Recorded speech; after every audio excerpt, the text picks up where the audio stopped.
งานเผยแผ่เป็นหัวใจสำคัญของพระพุทธศาสนาพระพุทธเจ้าอุบัติขึ้นมาบนเป้าหมายแห่งการเผยแผ่ความดีนำความดีไปแทรกไว้ในจุดที่มีความดีไม่มากค่อยๆเจือจางจนกระทั่งความไม่ดีนั้นหายไปเหลือแต่ความดีหรือมีดีมากกว่าไม่ดี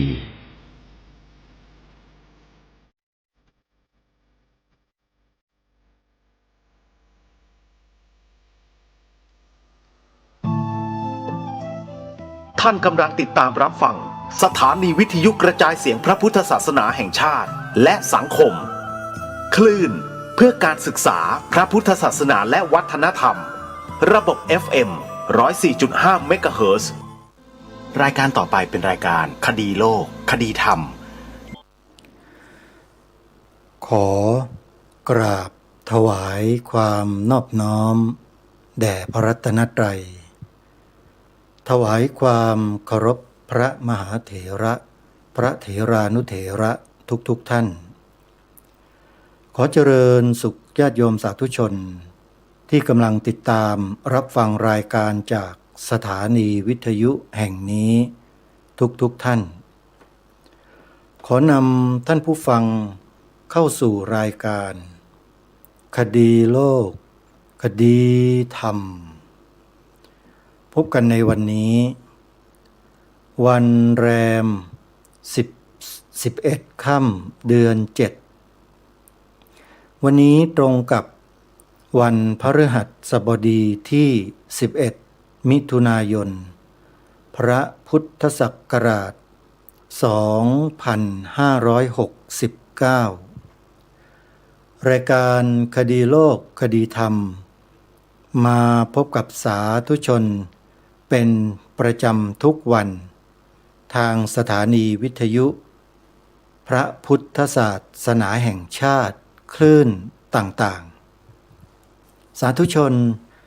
สามารถติดตามรับฟังรายการนี้ผ่านโทรศัพท์มือถือได้2 ช่องทางช่องทางที่1ผ่านแอปพลิเคชันที่ชื่อว่าวิทยุพุทธศาสนาทั่วไทยช่องทางที่2ผ่านทาง YouTube สามารถเปิดรับชมในการจัดรายการได้2 ช่องคือช่องที่1วัดฝายหินช่องที่2ธรรมะคลื่นสีขาว YouTube ทั้ง2 ช่องนี้ผู้ที่ดำเนินการตัดต่อคลิปวิดีโอแล้วเผยแพร่ทางช่อง YouTube เป็นพระคุณเจ้าทั้ง2 รูปเจ้าอาวาสวัดฝายหินอำเภอเมืองจังหวัดเชียงใหม่และท่านเจ้าอาวาสวัดปากทางเจริญอำเภอดอยหล่อจังหวัดเชียงใหม่ในสถานีที่2ช่องที่2คือวัดปากทางเจริญเนี่ยถ้าเกิดว่าผมเข้าใจผิดนะต้องกราบขออภัยครูบาอาจารย์ด้วยนะครับเพราะว่าได้ข้อมูลมาอย่างนั้นแต่อย่างไรก็ตามต้องขอกราบขอบพระคุณครูบาอาจารย์ทุกรูปที่เมตตาและอนุเคราะห์นำข้อมูลที่ทางรายการได้จัดได้ทำได้เผยแพร่ออกอากาศนี้ ให้กับญาติโยมพุทธบริษัทและพี่น้องคนไทยของเราได้ติดตามรับฟังกันเป็นประจำทุกวัน ผมขอรำลึกนึกถึงบุญคุณของครูบาอาจารย์ทุกรูปไปตลอดชีวิตนะครับ และที่สำคัญก็คือ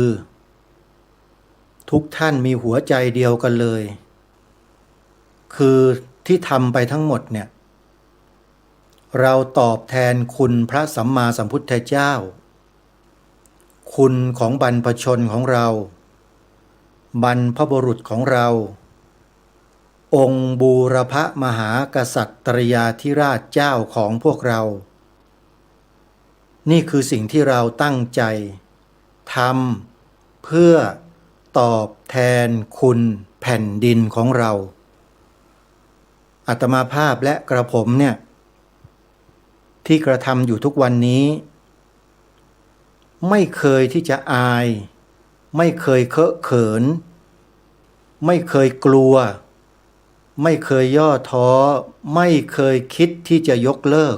อุดมการณ์ของตนเองมันเลิกไม่ได้บอกตรงๆว่าเลิกไม่ได้ไม่รู้กี่ร้อยกี่พันกี่ล้านชาติมาแล้วเนี่ยนะฮะผมเชื่อว่าพวกเราคนไทยที่รักชาติเนี่ยรักแบบถูกต้องนะไม่ใช่รักชาติจนน้ำลายไหลไม่ใช่นะครับมันมีนะไอ้ประเภทรักชาติจนน้ำลายไหลเนี่ยก็หมายถึงว่ามันรักชาติเสียจนเห็นคนอื่นเลวกว่าตัวเองแล้วก็ด่าเขาทุกวันแล้วก็แสวงหาผลประโยชน์กับคนที่คล้อยตามไม่ต้องให้ผมเอ่ยหรอกว่าเป็นกลุ่มไหนพวกใครท่านสังเกตดูและฟังพฤติกรรมของคนพวกนี้เอาก็แล้วกันแต่พวกเราเนี่ยไม่ใช่พระภิกษุสงฆ์ในประเทศไทยในพระบวรพุทธศาสนาที่ทำหน้าที่ด้วยความเสียสละทุ่มเทไม่เห็นแก่ความเหน็ดเหนื่อยยากลำบากและไม่เคยใส่ใจกับคำด่าทอความเกลียดชังของใครก็ตามไม่เคยสนใจอยู่แล้วเพราะมั่นใจตัวเราเองว่าเราทำเพื่ออะไรใครไม่รู้ไม่เคยสนใจแต่เทวดาท่านรู้เทพเทวา16ชั้นฟ้า15ชั้นดินเป็นพยานให้แก่พวกเราตลอดกาลและท่านก็ปกป้องรักษาคุ้มครองพวกเราตลอดกาลเหมือนกันญาติโยมพระคุณเจ้าที่เคารพเพราะฉะนั้นอย่าไปกลัวครับท่าน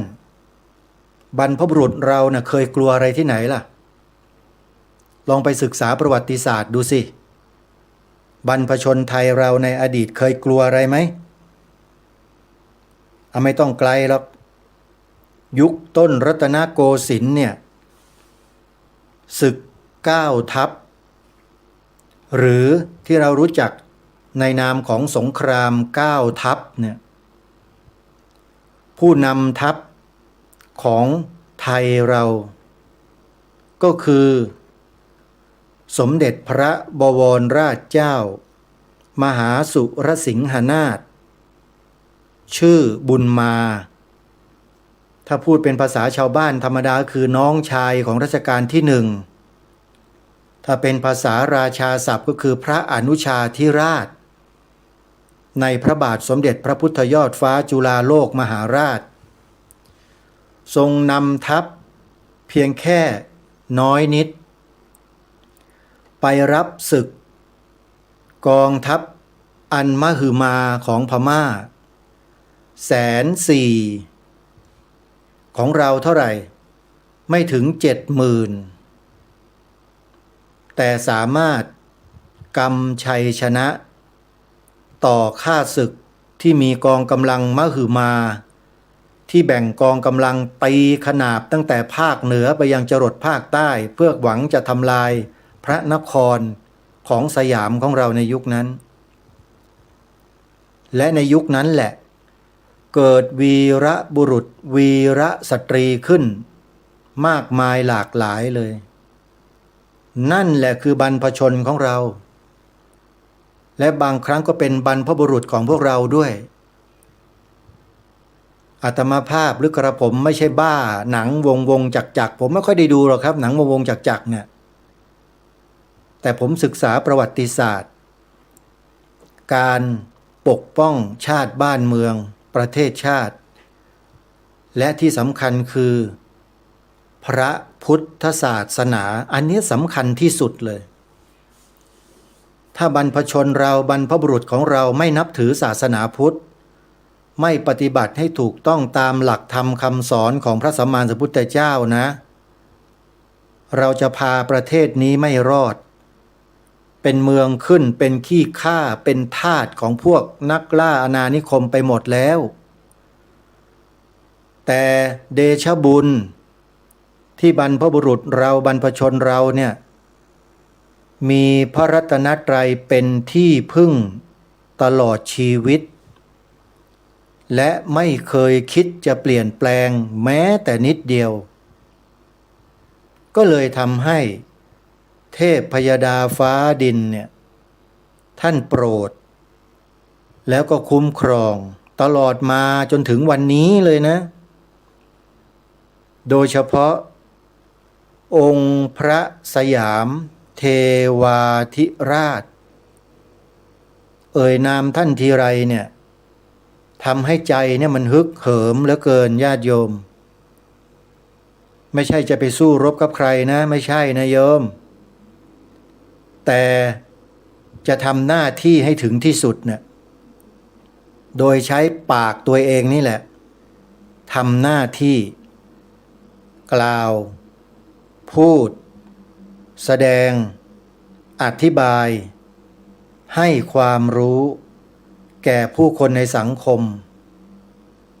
เพื่ออะไรปลุกจิตสำนึกอาตมาภาพใช้คำว่าปลุกไม่ใช่คำว่าปลูกนะโยมมันต่างกันนะฟังให้ดีภาษาไทยเราเนี่ยปลุก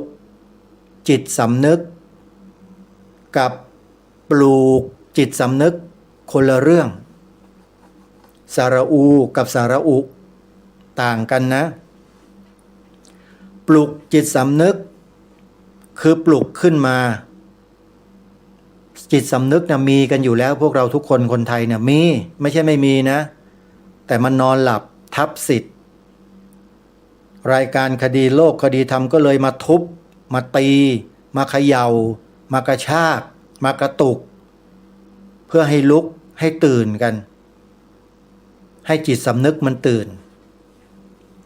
นมาทำอะไรจิตสำนึกมาช่วยกันสิช่วยกันปกป้องชาติปกป้องพระพุทธศาสนาปกป้องสถาบันพระมหากษัตริย์ของเราอันเป็นเสาหลักของชาติบ้านเมืองทั้ง3เสาไม่ให้เสาใดเสาหนึ่งพังหรือถูกทำลายเป็นอันขาดถ้าเสาใดเสาหนึ่งถูกทำลายอีก2เสาก็ล้มหมดไม่เชื่อลองเอาไม้3ขาตั้งของหนักๆไว้ดูดิแล้วลองหยิบออกขาหนึ่งซิมันจะอยู่จะทรงได้ไหม2ขาน่ะบรรพบุรุษเราโบราณอาจารย์ของเราเนี่ยสอนเรามาแบบนี้โดยตลอดอาตมาภาพเชื่อบรรพบุรุษตัวเองบรรพชนของตัวเองที่สอนมาแบบนี้และเพราะเรารับมาแบบนี้แล้วมาช่วยกันปฏิบัติแบบนี้นี่แหละบ้านเมืองเราจึงเป็นเอกราชนครมาจนถึงวันนี้แต่ที่ผ่านมาก็ดีปัจจุบันก็ดีหรืออนาคตข้างหน้าก็ดีบ้านเมืองเรามันจะอยู่รอดปลอดภัยดังเดิมได้ต่อไปหรือไม่มันก็ขึ้นอยู่กับพวกเราทุกคนนั่นแหละถึงแม้ว่ามันจะมีคนไทยบางกลุ่มบางประเภทบางพวกมันอกตัญญูต่อชาติบ้านเมืองอยู่ทุกวันก็ตาม แต่มันยังมีกำลังน้อยไงมันสู้กำลังที่มีเยอะมีมากอย่างพวกเราไม่ได้แต่ก็ไม่เคยบอกให้พวกเราประมาทให้พวกเราเนี่ยต้องช่วยกันง่ายๆอย่างที่ทางรายการได้แนะนำไปนี่แหละอย่าให้บอกนะอะไรมันลึกกว่านั้นเลยท่านมันไม่ดีขอให้ทราบไว้เถอะว่าสิ่งที่ให้ทำกันเนี่ยมันคือการรักษาชาติรักษาพระพุทธศาสนารักษาสถาบันพระมหากษัตริย์ของเราเอาไว้เพื่อให้เกิดความมั่นคงถาวรตลอดไปชาติบ้านเมืองเราก็จะได้ไม่จันไรเหมือนกับที่อื่นขออภัยนะที่ใช้คำนี้ท่านผู้ฟังเพราะที่อื่นบางที่บางแห่งเนี่ยมันเป็นอย่างนั้นจริงๆถ้ามันไม่ใช่เป็นอย่างนั้นน่ะมันจะมุ่งฆ่าล้างกันทำไมล้างชีวิตล้างเผ่าพันธุ์กันไปเพื่ออะไรนั่นแหละมันคือความอย่างนั้นแหละโยมอย่าให้ออกบ่อยนะเสียงชื่อเนี้ยโยมจะรับกันไม่ค่อยจะได้พูดครั้งเดียวแล้วก็ใช้สรรพนามแทนแล้วกันนะวิญญาณปู่จะร้องไอ้ลูกหลานอะไรโยมตอบกันเองเด้อนี่แหละเพลงที่บรรพชนเราได้แต่งขึ้นมาเนี่ยเขาแต่งขึ้นมาเขาทำขึ้นมาให้ใครฟังอ่ะให้ฝรั่งฟังเหรอหรือให้ใครฟังก็ให้พวกเราคนไทยลูกหลานไทยนี่แหละฟังเพื่ออะไรเตือนสติปลุกจิตสำนึกไม่ให้มันหลับไหลนะรายการนี้มีหน้าที่ในการปลุกตรงนี้ต้องขอขอบคุณด้วยนะกับกลุ่มคนที่มาแย่รังแตนรังผึ้งให้มันกระพือเนี่ยนั่นก็หมายความว่าที่คุณมาบิดเบือนสีขาวในธงชาติให้เราเห็นให้เราจับได้เนี่ยขอบคุณมากเลยถ้าไม่มีพวกคุณเนี่ยพวกเราก็คงจะหลับกันไปตลอดชาติขอบคุณมากเลยที่มาปลุกและพวกเราก็อย่าประมาทเลินเล่อกันนะสิ่งใดที่ให้ช่วยกันทำเนี่ยทำเถอะรับรองได้ว่ามีแต่คุณมีแต่ประโยชน์ต่อชาติบ้านเมืองเราจริงๆไม่มีโทษใดๆเลยใช้วาจาเราพูดเรากล่าวเราแสดง2 ประโยคเท่านั้นแหละเพื่อยืนยันต่อคนในโลกใบนี้ว่าบ้านเมืองนี้ประเทศนี้ของเราเนี่ยเป็นอย่างนี้นะ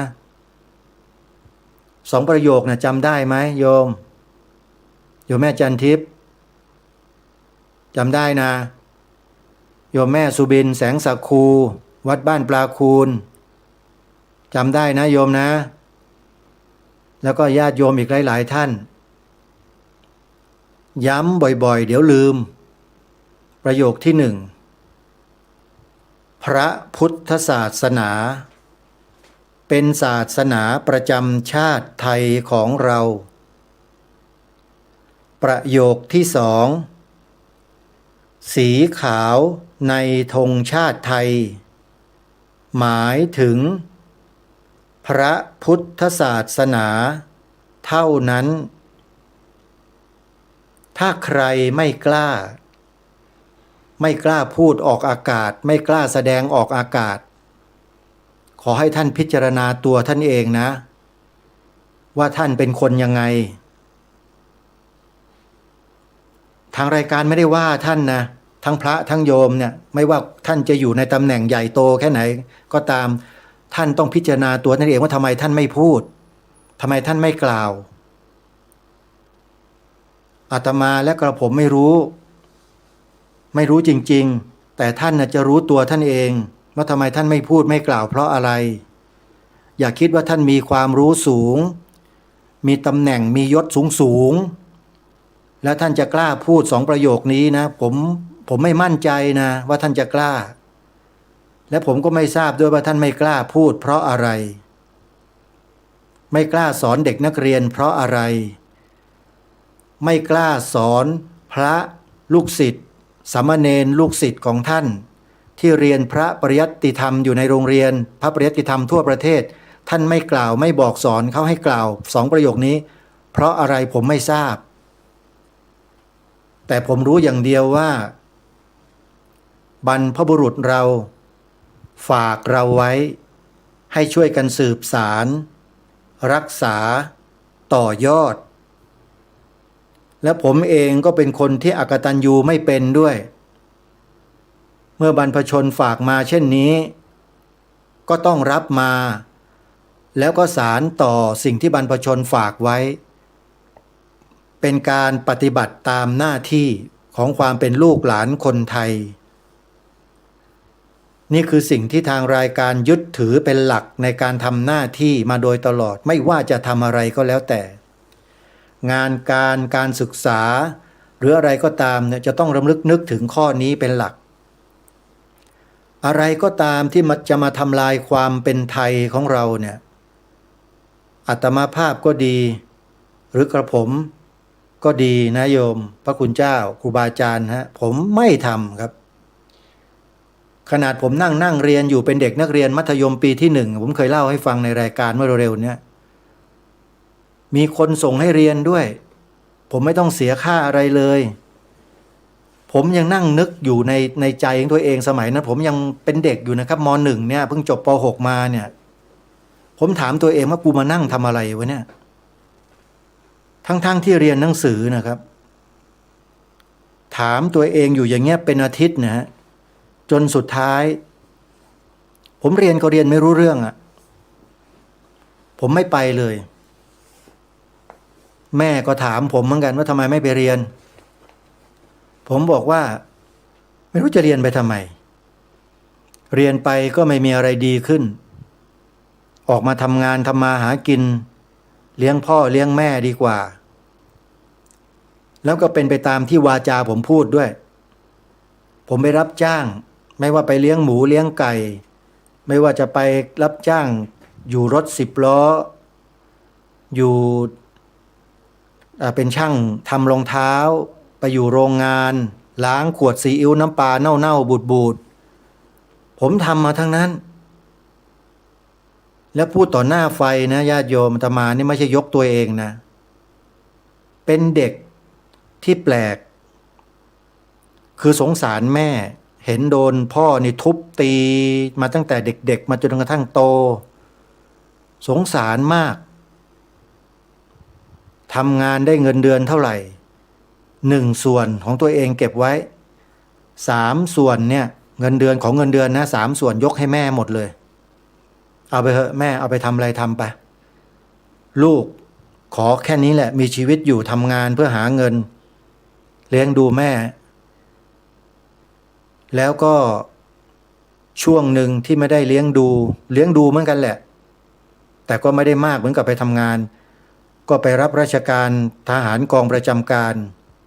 2 ปีไอ้เงินเดือนที่ได้ทหารมาเงินเดือนนึงมันได้แค่700 บาทโยมตอนนั้นเนี่ยมันไม่เหมือนกับทำงานโรงงานมาได้เป็นพันๆ2-3,000 4,000อย่างเงี้ยมันเยอะแต่เป็นทหารเนี่ยได้น้อยแต่ก็เก็บไว้นะเก็บไว้เหลือไว้ให้แม่ทุกเดือนไม่ไปกินไม่ไปเที่ยวไม่ไปอะไรทั้งนั้นกินข้าวมาโรงเลี้ยงนั่นแหละแล้วก็อยู่เวรอยู่ยามทำหน้าที่2 ปีจบแล้วก็แถมยังได้วุฒิม.6กลับไปอีกทั้งที่ไม่เคยไปเรียนกับเขาหรอกถึงเวลาก็ไปสอบกามั่วๆเนี่ยผ่านได้ไม่ใช่ว่าอยากเรียนนะเพื่อนมันขยันขยอไอ้สำรองพลอยหินเนี่ยอยู่จันทบุรีท่าใหม่เนี่ยเขาเรียกกันว่าไอ้หม่อมเหยินขออภัยนะเพื่อนกันไม่รู้ว่ายังอยู่หรือเปล่าชีวิตถ้ายังไงพักพวกกันที่อยู่หนองใหญ่อยู่ชลบุรีอยู่สวนบ้านสวนถ้ารู้จักหรือได้ข่าวก็ช่วยบอกกันด้วยนะประทีปเหลืองทองเงี้ยอันนี้เจอกันแล้วมีชีวิตอยู่แล้วก็สมศักดิ์แก้วกล้าแล้วก็หลายๆคนไม่ได้เอ่ยชื่อเนี่ย ก็เจอกัน ก็พอออกทหารมาโยม ไม่ถึง2 เดือนนะเดือนกว่าๆก็บวชเลย บวชมันจนถึงวันนี้เนี่ยกำลังพูดให้ฟังอยู่เนี่ย ยังไม่ได้ไปไหนเลย ยังอยู่อย่างนี้แหละโยมทำไมไม่ออกไปไม่สึกไม่ลาสิกขาไปล่ะก็อย่างที่พูดไปแหละโยมคนเราเมื่อรู้ว่าชีวิตนี้มันคืออะไรแล้วเนี่ยจะออกไปเพื่ออะไรล่ะก็ชีวิตนี้มีไว้เพื่ออะไรเกิดมาแล้วควรจะใช้มันทำอะไรนั่นแหละคือคำถามที่เกิดขึ้นตอนที่เจริญสติปัฏฐาน4ปฏิบัติกรรมฐานอยู่พรรษาแรกพรรษา1พรรษา2มันได้ความรู้ตั้งแต่ตอนนั้นแหละคำตอบไม่ใช่ความรู้คือคำตอบให้กับตัวเองย่อออกไปทำไมทั้งที่ตอนปฏิบัติใหม่ๆเนี่ยไปลาเจ้าว่าจะกลับลาสิกขาจะไปช่วยแม่สงสารแม่สภาวะธรรมมันเกิดตอนนั้นครูบาอาจารย์ท่านก็สอบอารมณ์จนกระทั่งอาตมาเข้าใจแล้วก็ทำกรรมฐานต่อทีนี้เราก็เข้าใจสุดซึ้งเลยไม่จำเป็นละอยู่อย่างนี้ก็เลี้ยงแม่ได้อาตมาก็ให้แม่มาอยู่ที่วัดที่กุฏินั่นแหละอยู่ก้นกุฏิข้างล่างอาตมาก็อยู่ข้างบนก็เลี้ยงดูกันหลวงพ่อท่านก็ไปแล้วพ่อบังเกิดเกล้าก็เหลือแต่แม่คนเดียวก็ต้องขออนุโมทนากับญาติโยมด้วยนะที่ญาติโยมช่วยสนับสนุนส่งเสริมให้อาตมาเลี้ยงดูมารดาที่เฒ่าชแรแก่ชราแล้วตอนนี้โยมแม่อาตมาก็จะ80แล้วนะโยมไม่รู้ว่าจะมีอายุเหลืออีกกี่ปีก็ไม่รู้เนี่ยนะก็ต้องรอวันนั้นอย่างเดียวก็ยังไงก็ขอให้อย่าทุกข์อย่าทรมานถ้าจะไปก็ไปเงียบๆสงบให้ใจสบายสุดท้ายคนเรามีแค่นั้นจริงๆท่านผู้ฟังพิจารณาดูเถอะไม่มีอะไรจริงๆนะไอ้ที่พูดอย่างนี้ไม่ต้องมาถามอาตมานะเอาแล้วที่ท่านพูดท่านกล่าว2 ประโยคท่านทำไปเพื่ออะไรล่ะท่านก็ปล่อยวางไปดิคนที่พูดกับอาตมาแบบนี้อาตมานี่ตอบกลับไปหลายคนแล้วนะบอกไม่ต้องมาพูดหรอกถ้าไม่ทำก็อย่าทำนั่งเฉยๆไม่ต้องมาถามเดี๋ยวพอถามมากๆเข้าแล้วเนี่ยตอบกลับไปแล้วเดี๋ยวจะรับไม่ได้นะอาตมาก็ไม่พูดอะไรมากแค่นี้แหละโยมไม่ต้องมาถามถ้าไม่ทำแล้วอย่ามาถามคนทำเขาไม่ถามหรอกพูดไปทำไมรณรงค์ไปเพื่ออะไรคนที่เขาทำเนี่ยเขาไม่ถามหรอกโยมมีแต่ไอ้พวกที่มันไม่ทำนั่นแหละเขาเรียกว่าอะไรนะมือไม่พายเอาตีนราน้ำคนพวกเนี้ยนะอาตมาภาพยังไม่เจอนะยังไม่เจอคนพวกเนี้ยเนี่ยคงจะเจอยากนะการทำหน้าที่เพื่อชาติบ้านเมืองเพื่อพระบวรพุทธศาสนาเพื่อสถาบันพระมหากษัตริย์3 เสาหลักของประเทศชาติบ้านเมืองเนี่ยไม่จำเป็นต้องให้ใครมาสั่งสิ่งเหล่านี้มันมาจากจิตใต้สำนึกเป็นปกติของคนไทยเราอยู่แล้วอาตมาภาพก็ไม่มีใครมาสั่งอาตมาให้ทำนะเนี่ยถ้าสั่งก็ไม่ทำด้วย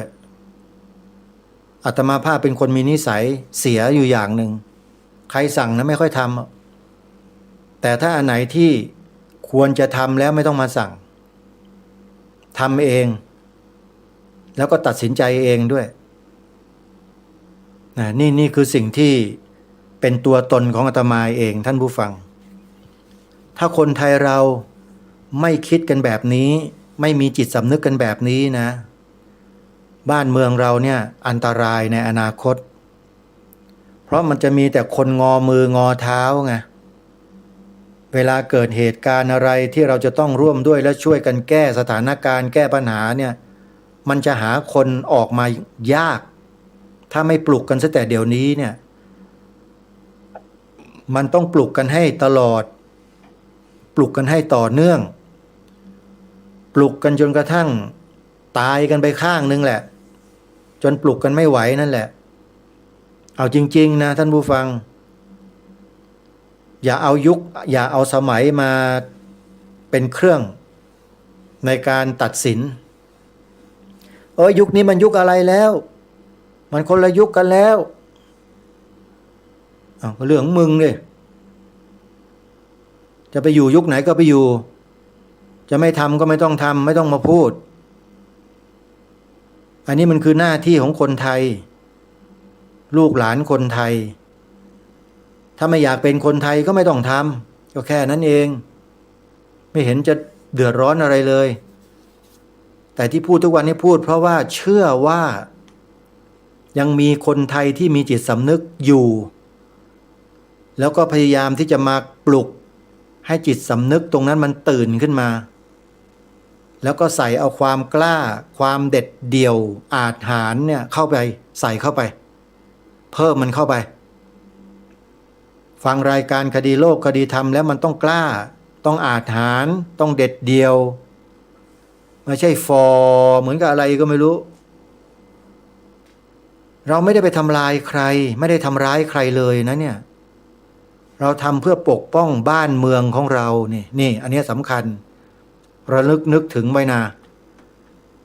ปกป้องบ้านเมืองของเราทำไมต้องปกป้องมันมีอะไรเหรอก็มีคนมันรุกรานเข้ามาไงไม่เห็นมีเลยไหนล่ะข่าวเข่าก็ไม่เห็นบอกไปอยู่กับนักข่าวไปอาตมาคนพวกนี้ไล่ไปอยู่กับพวกนักข่าวนะไปสิเดี๋ยวดูเองรู้เองแหละเป็นยังไงเนี่ยไม่รู้อะไรเลยนะคนพวกนี้ที่มาโบชีเบมายืนเท้าเอวชี้หน้าว่าอาตมาเนี่ยไม่รู้เรื่องหาอะไรเลย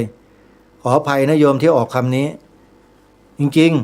ๆไม่รู้อะไรจริงๆเลยพวกนี้อยู่ไปวันๆนึงแทนที่จะมาหาข้อมูลมาสอบถามไม่มาชี้หน้าชี้มือชี้ไม้พูดอย่างนั้นว่าอย่างนี้คนพวกนี้อาตมาบอกตรงนะรำคาญเสียเวลาเรามาช่วยกันดีกว่าพวกเราเนี่ยเราอย่าไปสนใจคนพวกนั้นนะไม่จำเป็นหรอกโยมว่าเป็นพระหรือเป็นฆราวาสเป็นพระนั่นแหละควรจะยิ่งทำกว่าฆราวาสด้วยซ้ำไปเพราะเป็นอะไรเป็นต้นแบบเขาเนี่ยพระเนี่ยเป็นต้นแบบเป็นตัวอย่างของคนในสังคมแล้วจะมาปฏิเสธได้ยังไงล่ะเรื่องพวกนี้เป็นเรื่องของชาติบ้านเมืองเป็นความเป็นไทยของเราถ้าพระรูปไหนปฏิเสธพระรูปนั้นก็แย่หมดแหละไม่ว่าใครทั้งนั้นน่ะนะอาตมานี่ไม่เกรงอกเกรงใจไม่ไว้ใครทั้งนั้นแหละถ้าเรื่องนี้นะไม่ยอมนะจะบอกให้ไม่ได้อย่ามาทำลายความเป็นไทยหรือความเป็นชาติด้วยวิธีการแบบนี้ไม่เอาแล้วก็อย่ามาขัดแข้งขัดขาอย่ามาอะไรกันนะขอร้องนะอันนี้ขอบอกไว้ก่อนนะอย่าเชียวนะให้ทุกคนทำหน้าที่ของตนเองไปให้ดีที่สุดถ้าทำไม่ได้นิ่งเงียบหุบปากเอาไว้ดีที่สุด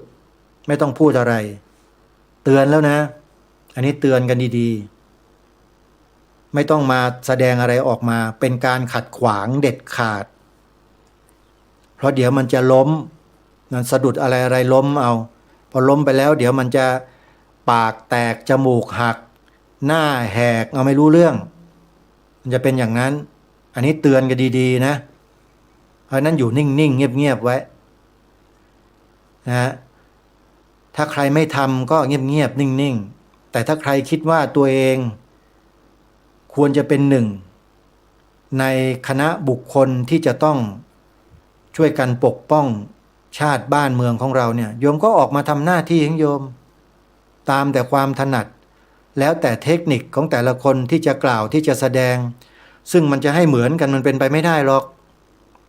แต่ให้มันอยู่แนวนี้แหละแนวที่ทางรายการแนะนำนี่แหละที่รณรงค์คือประโยคที่ว่าพระพุทธศาสนาเป็นศาสนาประจำชาติไทยของเราและสีขาวในธงชาติไทยหมายถึงพระพุทธศาสนาเท่านั้นถ้าเราไม่ยืนหยัดอยู่บนความถูกต้องในข้อนี้ของชาติบ้านเมืองนะแล้วก็สเปะสปะไปตามกระแสที่มันลากอีลู่ถูกังพวกเราออกนอกลู่นอกทางแล้วก็เราจะรักษาความเป็นเอกราชของบ้านเมืองนี้ไว้ไม่ได้แน่นอนขอย้ำเลยและไม่ต้องมาถามรายละเอียดว่าทำไมยังไงไม่ต้องถามมันจบตั้งนานแล้วไม่ต้องมาถามเพราะรายการนี้พูดมาตั้ง20 ปีแล้วนะไม่ใช่เพิ่งพูดไม่ใช่20 วันนะฮะลองย้อนไปฟังรายการย้อนหลังดูได้นะอัปโหลดไว้ใน YouTube ในชื่อของรายการนี่แหละคดีโลกคดีธรรมย้อนไปฟังดูเถอะแล้วท่านจะทราบเองทางรายการคงไม่ย้อนสอนเอากลับมาหรอกเพราะมันเยอะเรื่องราวเหตุการณ์ต่างๆเนี่ยแต่โดยสรุปก็คือว่าสิ่งที่เกิดขึ้นเหล่านั้นเนี่ยมันต้องการทำลายความเป็นไทยของเราให้ราบคาบให้มันหมดไปในที่สุดแต่มันค่อยเป็นค่อยไปค่อยๆโยนกระเบื้องถามทางมาเรื่อยโยนปุ้งเป้งปุ้งเป้งปุ้งเป้งถ้าไม่มีคนไทยคนไหนได้ยินหรือทำท่านอนหลับมันก็โยนกันต่อโยนไปโยนมาเดี๋ยวมันก็ทำลายเหย้าทำลายเรือนเราจนหมดนั่นแหละแล้วก็ยึดบ้านยึดเมืองในที่สุดอันนี้คือข้ออุปมานะครับคงจะไม่ลงรายละเอียดแต่ถ้าต้องการทราบรายละเอียดแบบตรงๆเต็มเนี่ยนะครับให้ไปสอบถามหาข้อมูลจากอปพส.ท่านผอ.ดีนะเขามีข้อมูลทั้งนั้นเลยอยู่ที่นั่นเยอะและเขาพร้อมที่จะให้ข้อมูลด้วยนะให้ติดต่ออปพส.นะอักษรย่อ4 ตัวออ่าง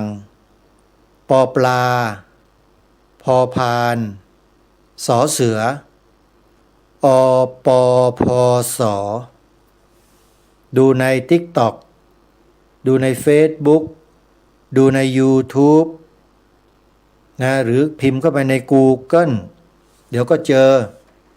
ข้อมูลของอปพส.อยู่ทั่วไปหมดลองเสิร์ชหาดู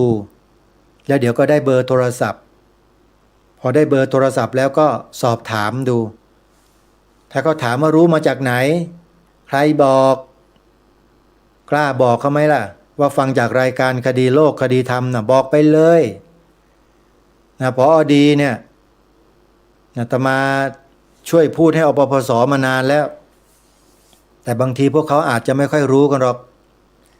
แนะนำให้คนติดตามรับชมรับฟังช่วยสนับสนุนในฐานะที่เขาเป็นกลุ่มบุคคลที่กล้าหาญเด็ดเดี่ยวที่กล้าออกมาต่อกลอนกับประตูซึ่งบานใหญ่กว่ากลอนเยอะแต่หารู้ไหมว่าเพราะกลอนนี่แหละประตูมันทั้งเปิดทั้งปิดไม่ได้จะเปิดก็ได้จะปิดก็เมื่อไหร่ก็ได้เพราะกลอนนี่แหละใช่ไหมเพราะนั้นพวกเนี้ยกลุ่มอปปส.นี่ก็เหมือนกับกลอนน่ะก็ไปต่อกับประตูไงนะปิดประตูได้เปิดประตูได้ข้อมูลอยู่ที่เขาใครสนใจก็ลองไปถามดูเอาไปมาก็เลยไม่ได้พูดเนื้อหาสาระที่จะพูดในวันนี้เลยอุตส่าห์เตรียมไว้แล้วนะเนี่ยจะพูดเรื่องอะไรหรือก็เรื่องที่ได้พบได้เจอได้มาสัมผัสนี่แหละท่านผู้ฟังพอดีตอนเนี้ยกระผมและอาตมาภาพนะนั่งดำเนินรายการจัดรายการอยู่ที่เมืองหลวงพระบางที่สปป.ลาวครับพอดีมาศาสนกิจญาติโยมนิมนต์มาก็เลยมาโปรดญาติโยมเขาวันสักวัน2 วันแล้วเดี๋ยวก็กลับ มาถึงสปป.ลาวแล้วถ้าไม่มาเมืองหลวงพระบางเนี่ยก็น่าจะเสียดายสำหรับชีวิตเพราะเมืองหลวงพระบางเนี่ยเป็นเมืองเก่าแก่โบราณมีตำนานที่เกี่ยวกับพระบวรพุทธศาสนาที่ยิ่งใหญ่มากสมัยก่อนก็คือเมืองล้านช้างประวัติความเป็นมานั้นเมืองหลวงพระบางเนี่ยเป็นเมืองที่มีการตั้งถิ่นฐานครั้งแรกนานกว่า 1,200 ปีมาแล้วโดยการบรรจบของแม่น้ำคานและแม่น้ำโขงในใจกลางภาคเหนือของประเทศลาวเมืองหลวงพระบางจึงเป็นที่ตั้งเมืองหลวงของราชอาณาจักรโบราณและยุคสมัยใหม่รายละเอียดต่างๆนั้นถ้าจะพูดจะคุยจะบอกนี่สงสัยเวลาที่เหลือไม่พอแน่เอาเป็นคร่าวๆก็แล้วกันท่านผู้ฟังเมืองหลวงพระบางนั้นชื่อเดิมมีหลากหลายชื่ออาทิเช่นเมืองซัวเมืองเชียงทองและล้านช้างชื่อปัจจุบันเมืองได้มาจากชื่อของพระพุทธรูปพระบางพระบางเป็นพระพุทธรูปที่ศักดิ์สิทธิ์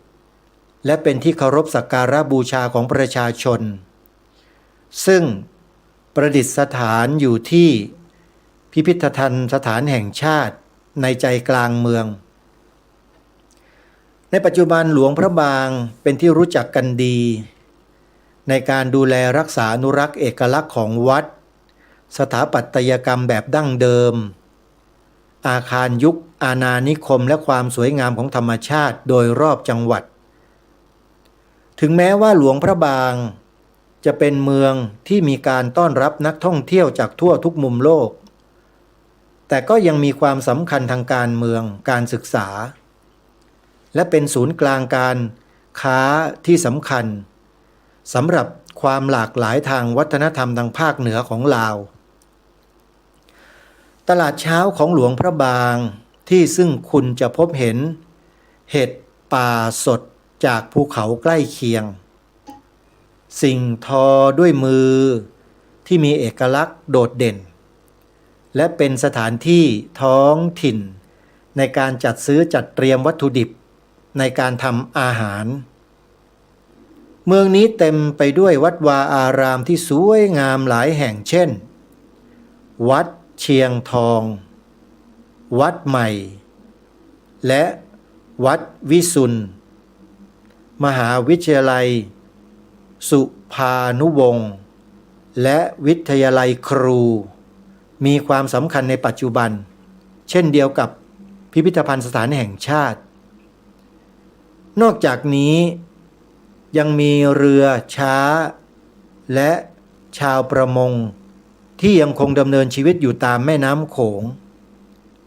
รวมไปถึงเครื่องบินลงจอดที่สนามบินนานาชาติ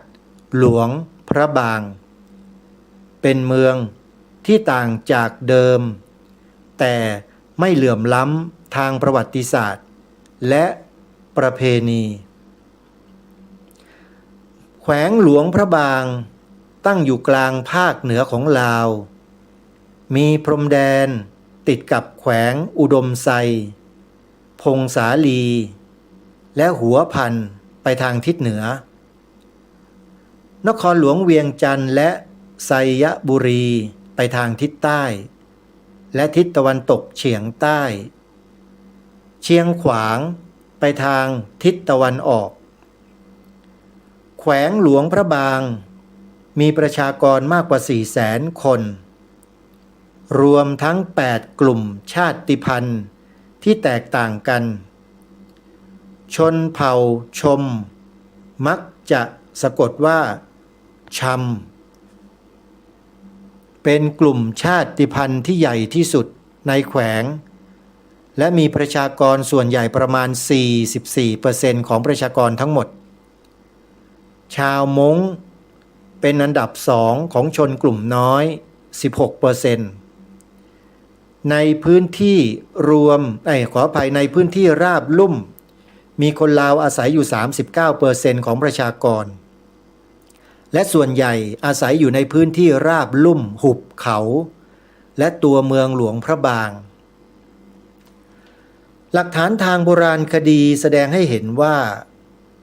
หลวงพระบางได้มีมาอย่างน้อยตั้งแต่ 8,000 ปีก่อนคริสตกาล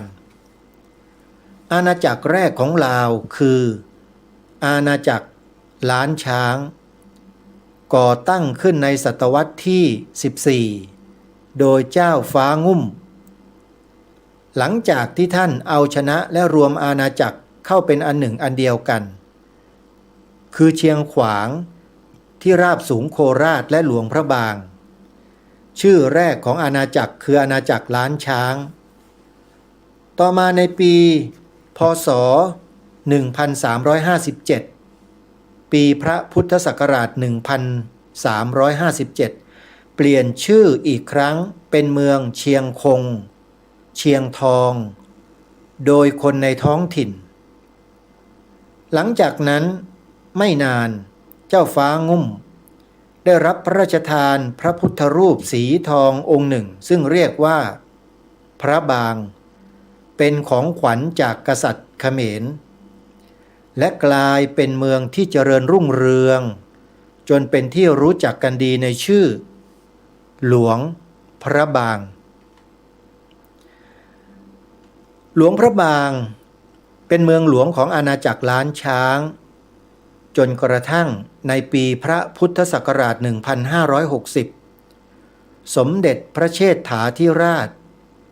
ได้ยกให้เวียงจันทร์เป็นเมืองหลวงแทนหลวงพระบางแต่หลวงพระบางก็ยังคงเป็นศูนย์กลางทางศาสนาหลักของประเทศในรัชสมัยของพระเจ้าสุริยวงศาเมืองต่างๆได้มีการติดต่อกับทูตตะวันตกที่เกิดขึ้นในช่วงกลางศตวรรษที่ 17 ภายหลังจากที่พระองค์เสด็จสวรรคตในปีพระพุทธศักราช 1694 อาณาจักรล้านช้างก็ถูกแยกออกเป็น 3 อาณาจักรคืออาณาจักรเวียงจันทร์อาณาจักรจำปาสักและอาณาจักรหลวงพระบางในช่วงปลายศตวรรษที่ 19 หลวงพระบางถูกคุกคามโดยโจรธงดำพวกโจรได้ทำลายพระพุทธรูปศักดิ์สิทธิ์วัดและหลักฐานทางประวัติศาสตร์ไปจำนวนมากภายใต้การปกครองของกษัตริย์สมเด็จพระเจ้ามหาชีวิตศรีสว่างวงศ์ระหว่างปี 1904 ถึง 1959 มีการเปิดตัวโครงการบูรณะและตกแต่งขึ้นมากมายหลายแห่งซึ่งสิ่งต่างๆเหล่านั้นยังคงมีอยู่ในปัจจุบันอาคารที่มีอิทธิพลจากฝรั่งเศสเริ่มปรากฏในช่วงปลายทศวรรษที่ 1800 โดยมีการผสมผสานสถาปัตยกรรมของลาวไทยลื้อพม่าจีนและไทย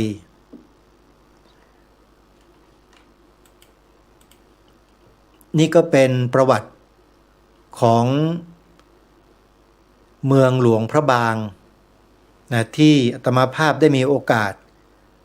มาเยี่ยมเยือนเป็นครั้งแรกในชีวิตซึ่งไม่เคยมาเลยและการเดินทางมาที่หลวงพระบางนั้นมาได้โดยสะดวกก็คือทางเครื่องบิน1และทางรถไฟฟ้าความเร็วสูงซึ่งในครั้งนี้เนี่ยอาตมาภาพได้เดินทางมาด้วยขบวนรถไฟฟ้าความเร็วสูงได้ประสบการณ์เห็นบรรยากาศในพื้นที่ในระหว่างการเดินทางตลอดและโดยเฉพาะมองไม่เห็นเป็นระยะเวลาเกือบชั่วโมงก็คือรถไฟต้องวิ่งเข้าไปในภูเขา ยาวมาก ใช้เวลาเนี่ยเกือบชั่วโมงก็ว่าได้ท่านผู้ฟัง ซึ่งเขาใช้วิธีการเจาะภูเขาทั้งลูกเลยนะฮะทำทางรถไฟให้วิ่งไปในภูเขาเนี่ยแหละโยม อันนี้เป็นการร่วมทุนระหว่างจีนกับประเทศลาวได้จัดทำระบบรถรางไฟฟ้าความเร็วสูงขึ้นสำเร็จเมื่อประมาณเมื่อปี2 ปีที่ผ่านมานี่แหละกว่าจะเจาะภูเขาหลาย10 ลูกอาตมาภาพว่าน่าจะเป็น100 ลูกนะเยอะมากๆเลยยาวจริงๆคือรถไฟจะวิ่งอยู่ในอุโมงค์เนี่ยยาวมากแล้วนานคิดดูว่ารถไฟวิ่งเนี่ยประมาณ250 กิโลเมตรต่อชั่วโมง250นะโดยประมาณนะแล้วใช้เวลาเกือบชั่วโมงนะท่านผู้ฟังนั่นหมายความว่าต้องใช้ระยะทางเข้าอุโมงค์รอดใต้ภูเขาเนี่ยเป็นระยะทางถึง400 กว่ากิโลโอ้โหไม่ใช่น้อยเลยเป็นความพยายามของมนุษย์ในการที่จะสร้างสิ่งอำนวยความสะดวกให้กับมนุษย์ของเรามาได้ใช้เพื่อความคล่องตัวในการเดินทางนั่นเองก็ถือว่าเป็นประสบการณ์อันหนึ่งนะที่ได้มีโอกาสมาเยี่ยมเยือนเมืองหลวงพระบางยังมีเวลาอีก1 วันท่านผู้ฟังเดี๋ยวจะต้องไปเยี่ยมชมสถานที่สำคัญต่างๆนะโดยเฉพาะเลยจะไม่ไปในแหล่งที่ไม่จำเป็นเช่นวัดเชียงทองนะแล้วก็ที่พิพิธภัณฑ์สถานแห่งชาติของลาวแล้วก็ยังมีที่ไหนอีกที่จำเป็นที่สำคัญก็จะไปที่นั่นสัก2-3 แห่งเท่านั้นแหละไปเพื่อไปศึกษาหาข้อมูลหารายละเอียดเพื่อจะนำความรู้เหล่านี้มาเล่าให้กับบรรดาท่านผู้ฟังที่ติดตามรับฟังรายการได้รับรู้รับทราบร่วมกันเผื่อมีโอกาสมาเยี่ยมเยือนสาธารณรัฐประชาธิปไตยประชาชนลาวก็จะได้มีโอกาสเดินทางมาเยี่ยมชมกันได้นะฮะอาตมาภาพก็ยังอยู่ในประเทศลาวอีก1 วันท่านผู้ฟังพอวันที่12ก็จะเริ่มเดินทางกลับแล้วก็ออกจากประเทศลาวเข้าสู่ประเทศไทยถึงวันที่13นะโยมนะก็ขออนุโมทนาบุญกับญาติโยมสาธุชนที่อยู่ในประเทศลาวโดยเฉพาะที่เวียงจันทร์โยมแม่จันทพิมพ์นะขันสุริยชัยนะขันสุริยชัยขันสุริยวงศ์ขันสุริวงศ์นามสกุลขันสุริยวงศ์นะโยมนะแม่จันทพิมพ์ขันสุริยวงศ์ได้เป็นเจ้าภาพบริจาคปัจจัยเพื่อนำระบบไฟฟ้าฉุกเฉินเข้าสวนป่าสามัคคีธรรมเนี่ย3,000 บาทแล้วก็โยมแม่กิ่งอีกคนหนึ่งซึ่งเป็นเพื่อนกันกับคุณโยมแม่จันทพิมพ์ก็ถวายมาอีก 1,000 บาทนั่นหมายความว่าการมาที่ประเทศลาวในครั้งนี้ก็ได้ปัจจัยจากโยมสปป.ลาวทำบุญมาร่วมกับสวนป่าสามัคคีธรรมถึง 4,000 บาทท่านผู้ฟังก็ขออนุโมทนาบุญกับคุณโยมแม่จันทพิมพ์ขันสุริยวงศ์แล้วก็คุณโยมแม่กิ่งที่ได้ร่วมบริจาคปัจจัยทำบุญกันมาก็ขอให้มีแต่ความเจริญอยู่ดีมีแฮงเด้อแล้วก็ให้ชีวิตนั้นราบรื่นปรารถนาสิ่งใดก็ให้สำเร็จทุกประการนะโยมนะและอาตมากลับไปก็คงจะต้องไปดูแลเรื่องงานก่อสร้างศาลาต่อซึ่งยังไม่แล้วเสร็จญาติโยมท่านใดที่จะร่วมเป็นเจ้าภาพในงานสร้างศาลาที่สวนป่าสามัคคีธรรมก็ยินดีที่จะ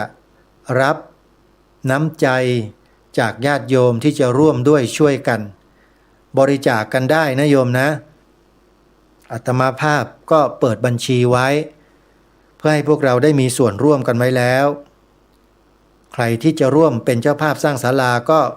ทำบุญตามกำลังโอนเข้ามาที่ธนาคาร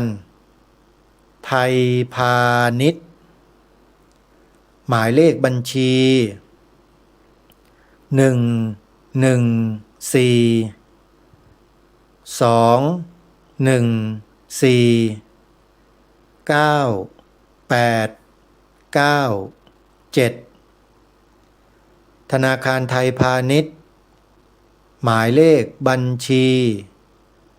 114-214-9897ชื่อบัญชีพระปลัดนรงฤทธิ์หรือท่านใดสะดวกในการโอนพร้อมเพย์ทางเบอร์โทรศัพท์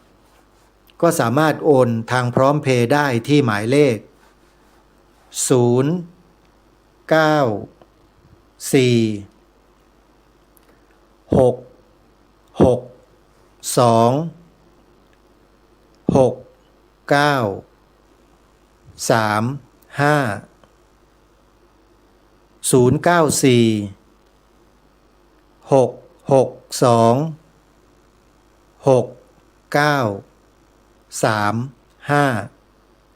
ขออนุโมทนาบุญกับญาติโยมทุกท่านนะโยมนะเวลาของรายการก็ใกล้จะหมดแล้วท่านผู้ฟังสำหรับท่านใดที่ติดตามรับฟังรายการคดีโลกคดีธรรมอยู่ทุกวันเนี่ยอาตมาต้องขออนุโมทนาบุญอย่างยิ่งนั่นหมายความว่าคุณโยมที่ฟังรายการคดีโลกคดีธรรมได้โดยตลอดเนี่ยจิตใจโยมนี่สุดยอดมากหนักแน่นมั่นคงไม่เอ็นเอียงไปไหนมีจุดยืนคือไม่ยอมที่จะเป็นทาสใครนะโยมอาตมาเชื่อมั่นอย่างนั้นอาตมาเคยพูดกับญาติโยมในรายการว่าอาตมาภาพเนี่ยไม่ใช่ม้าอารีนะโยมถ้าเป็นม้าอารีเนี่ยมันรักษาคอกเอาไว้ไม่ได้เดี๋ยวพวกงัวพวกควายมันเบียดเข้ามาม้าก็อารีเข้าไปเรื่อยถูกเบียดจนออกนอกคอกในที่สุดเนี่ยอาตมาไม่เป็นหรอกม้าอารีอาตมานี่เป็นพวกม้าอีกประเภทหนึ่งโยมจำได้ไหมอาตมาพูดว่าม้าอะไรม้าดีดกะโหลกอาตมาเชื่อว่าท่านผู้ฟังหลายๆท่านนะไม่ใช่ทั้งหมดนะเป็นประเภทเดียวกับอาตมานี่แหละคืออย่ามาบ่งมาเบียดมาเบียนกันถึงขนาดนี้ดีดกะโหลกอย่างเดียวโยมพอดีดทีเดียวมันก็วิ่งหนีกรูออกไปนอกคอกหมดเลยทีเดียวนั่นนะพวกเนี้ยขี้ขลาดจะตายไปพวกเนี้ยแต่ม้าอารีเนี่ยไม่รู้ไงเกรงอกเกรงใจไปเรื่อยไม่เข้าท่าเข้าทางคนประเภทนี้โยมประเภทที่บอกว่าโอ้ยไม่มีใครเขาทำอะไรพวกเราได้หรอกอย่าไปเบียดเบียนอย่าไปอะไรเขาเลยอารมณ์มารวยเขาเถอะเข้าใจเขาเถอะให้เขานี่ม้าอารีเขาจะพูดแบบนี้โยมสุดท้ายตัวเองนั่นแหละถูกเบียดจนไม่มีที่อยู่ตกทะเลตายนี่แหละลักษณะของม้าอารีโยมเขาเรียกว่าขาดปัญญามีความฉลาดนะแต่ไม่มีความเฉลียวมันก็เหี่ยวทั้งนั้นแหละโยมไปไม่รอดฉลาดแล้วมันต้องเฉลียวด้วยเพราะมันมีคนฉลาดกว่าเราไงฉลาดกว่าเราแล้วมันแกมโกงด้วยถ้าเรามีความเฉลียวนะเราก็ปฏิวัติเขาเรียกว่าตวัดกลับเลยตวัดกลับทีเดียวนะหมุนหัวปั่นเลยทีเดียวเรียบร้อยจบทำยังไงงั้นก็ไปพิจารณากันเอาเองแล้วกันโยมไม่ได้นะพวกเราจะต้องไม่ประมาทกับสิ่งเหล่านี้กับบุคคลพวกนี้อย่าไปเป็นม้าอารีโดยไม่มีปัญญานะโยมถูกเบียดออกข้างนอกหมดแหละไม่มีที่อยู่ไม่มีที่ทำกินมดไม่มีเหลือ นี่คือสิ่งที่บรรพบุรุษเราคนสมัยโบราณเนี่ยเตือนนักเตือนหนาให้พวกเราอย่าประมาทกับเหตุการณ์กับอะไรก็แล้วแต่ให้ฟังให้ดูตัวอย่างผู้รู้โดยเฉพาะบรรพชนเราเนี่ยท่านเป็นปราชญ์เป็นบัณฑิตกันทั้งนั้นแล้วท่านก็พยายามที่จะทำอะไรที่มันเป็นอัตลักษณ์เป็นสัญลักษณ์ของความเป็นประเทศชาติเนี่ยไว้ให้แก่พวกเราดีแล้วเช่นธงชาติ3 สีนั่นแหละคืออัตลักษณ์ของชาติบ้านเมืองของเราแท้ๆเลยประเทศเราต้องเป็นอย่างนั้นโยมเป็นอย่างอื่นไม่ได้ ย้ำแล้วย้ำอีกเรื่องนี้พูดแล้วเดี๋ยวก็เวลาไม่พออีกเนี่ยอาตมาเนี่ยเปลี่ยนไม่ได้นะสัญลักษณ์น่ะแม้แต่ความหมายก็อย่าให้ใครมันมาพลิกมาแพลงมาแผลงที่จะไปเปลี่ยนความหมายพระราชทานของพระมหากษัตริย์ของเราที่ทรงพระราชทานความหมายธงชาติไทยหรือธงไตรรงค์เอาไว้ให้เสร็จหมดแล้วรายการนี้จึงมายืนยันนั่งยันนอนยันทุกอย่างเพื่อให้เราได้ช่วยกันผลักช่วยกันดันความถูกต้องนี้ส่งต่อไปให้ลูกหลานเยาวชนเราให้มากที่สุดโดยเฉพาะคนที่เป็นครูเป็นอาจารย์ทั้งพระทั้งโยมต้องช่วยกันอย่าผลักภาระอย่าบอกว่าไม่ใช่หน้าที่ถ้าพูดแบบนี้ก็ไม่ควรจะเป็นครูสอนจริงไหมท่านผู้ฟังเป็นครูเนี่ยทั้งพระทั้งโยมนะผมพูดเนี่ยต้องเป็นผู้นำเขาสอนเขาในทางที่ถูกต้องพระพุทธศาสนาเป็นศาสนาประจำชาติไทยของเราเนี่ยมีพระรูปไหนที่เป็นครูบาอาจารย์หรือเป็นโยมคนไหนที่เป็นครูอาจารย์บอกว่าสิ่งเนี้ยไม่ถูกต้องมั่งมีไหมพระพุทธศาสนาเป็นศาสนาประจำชาติไทยของเราเนี่ยมีใครบอกว่าไม่ถูกมั่งสีขาวในธงชาติไทยหมายถึงพระพุทธศาสนาเท่านั้นมีพระที่เป็นครูบาอาจารย์สอนพระปริยัติธรรมอยู่แผนกบาลีแผนกนักธรรมหรือมหาวิทยาลัยสงฆ์นะครับมีพระรูปไหนบอกว่าสิ่งเหล่านี้ไม่ถูกต้องบ้างสีขาวในธงชาติไทยหมายถึงพระพุทธศาสนาเท่านั้นเนี่ยครับมีไหมครับนี่ผมพูดออกอากาศไปหลายจังหวัดเกือบทั่วประเทศนะครับเนี่ยหรือข้าราชการทหารข้าราชการตำรวจข้าราชการพลเรือนทุกกรมกองเหล่าทัพมีใครว่าไม่ถูกต้องมั่งลองหาหลักฐานมาแก้สิมีไหมอาตมาก็จะได้เลิกไม่พูดแล้วเรื่องนี้ถ้ามีน่ะแต่ถ้าไม่มีก็คือไม่มีคนมานำเสนอในสิ่งที่ถูกต้องกว่านี้ก็แปลว่าสิ่งที่อาตมาภาพทำอยู่พูดอยู่นี้คือสิ่งที่ถูกต้องดีอยู่แล้วใช่หรือไม่นี่พูดอย่างนี้ถามอย่างนี้มาเป็น10 ปีแล้วนะก็ไม่เห็นมีใครมาทักท้วงเลยแต่ก็แปลกคนไทยเราทั้งพระทั้งโยมเนี่ยรายการนี้มาปลุกจิตสำนึกในข้อนี้ให้ช่วยกันก็ยังนิ่งๆเฉยๆกันอยู่แปลกไหมนี่แหละคือปัญหาแล้วมันอยู่ตรงนี้ท่านผู้ฟังไม่ใช่อยู่ที่อาตมานะอาตมาเป็นคนรู้ข้อมูลไงและมีหลักฐานแสดงด้วยแต่คนไทยอีกจำนวนมากไม่รู้เมื่อไม่รู้แล้วพอเราเอาความถูกต้องหลักฐานที่มีอยู่ไปบอกทุกคนก็ต้องยอมรับความถูกต้องนี้แล้วก็ช่วยกันใช่หรือไม่นี่แหละคือสิ่งที่ต้องทำท่านผู้ฟังเวลาหมดอีกแล้วท่านผู้ฟังต้องขอสมมุติยุติไว้แต่เพียงเท่านี้นะพบกับรายการได้ใหม่ในวันต่อไป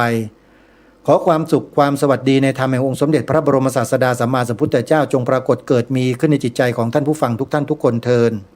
ขอเจริญพรที่จบไปแล้วนั้นเป็นรายการคดีโลกคดีธรรมดำเนินรายการโดยพระครูประหลัดนรงค์ฤทธิ์